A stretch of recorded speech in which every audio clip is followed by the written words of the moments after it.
It was late at night when Clara returned to her apartment after a grueling day at work. The city's neon lights reflected off the wet pavement as she made her way up the stairs, her footsteps echoing in the dimly lit hallway.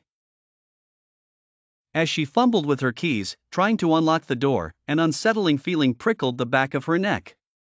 She glanced over her shoulder but saw nothing unusual, just the same old shabby wallpaper and flickering light bulb that had been there since she moved in. She shrugged it off and entered her apartment, locking the door behind her. Inside, a cold draft greeted her, and she noticed the living room window was slightly ajar. She frowned, certain she had closed it before leaving.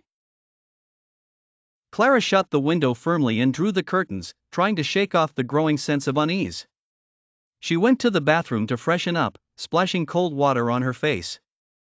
When she looked up into the mirror, she saw a shadowy figure standing behind her. Her heart pounded in her chest as she spun around, only to find the bathroom empty. The hair on her arms stood on end. Determined to calm herself, she convinced herself it was just a trick of the light and went to the kitchen to make some tea. The kettle whistled, and she poured herself a cup, her hands still trembling. She decided to watch some TV to distract herself, but the feeling of being watched persisted. Every creak of the floorboards, every groan of the pipes, seemed amplified in the silence of the night. Finally, she couldn't take it anymore.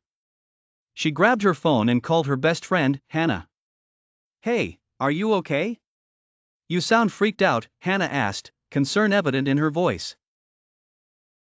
"I don't know, Hannah. I keep seeing things, or thinking I see things.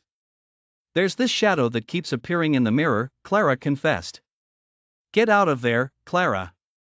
Come stay with me tonight," Hannah insisted. Clara didn't need to be told twice. She packed a small bag and hurried out of the apartment, not bothering to turn off the lights. As she drove to Hannah's place, she couldn't shake the feeling that something was following her. When she finally arrived and Hannah opened the door, Clara broke down, tears streaming down her face. "It's okay, you're safe here," Hannah soothed her. That night, Clara slept fitfully, haunted by dreams of shadowy figures lurking just out of sight. The next morning, she decided to return to her apartment to confront whatever was haunting her. Armed with a flashlight and a newfound resolve, she stepped into the quiet, empty apartment. As she moved from room to room, her heart raced, but she found nothing unusual until she reached the bathroom. The mirror was foggy, and as she wiped it clean, words began to appear, "Leave now." Clara stumbled back, a scream lodged in her throat. She ran from the apartment, vowing never to return. She moved in with Hannah temporarily, but the shadow in the mirror haunted her dreams, a relentless reminder of the terror she had left behind.